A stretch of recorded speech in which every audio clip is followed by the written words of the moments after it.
Il santuario di Gremano a Fonni si estende in un declivio, a monte del quale si trovano fonti e pozzi per la captazione delle acque, che venivano convogliate a valle grazie ad un sistema di canalizzazione.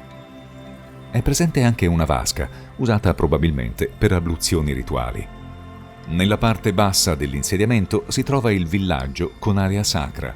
All'interno di un recinto rettangolare si trovano gli edifici di culto, tra cui un edificio absidato, un tempio a Megaron e un tempio circolare, il cui spazio interno era diviso da un muro nella cui parte sommitale dovevano essere collocate delle spade votive e che doveva delimitare lo spazio di un focolare rituale.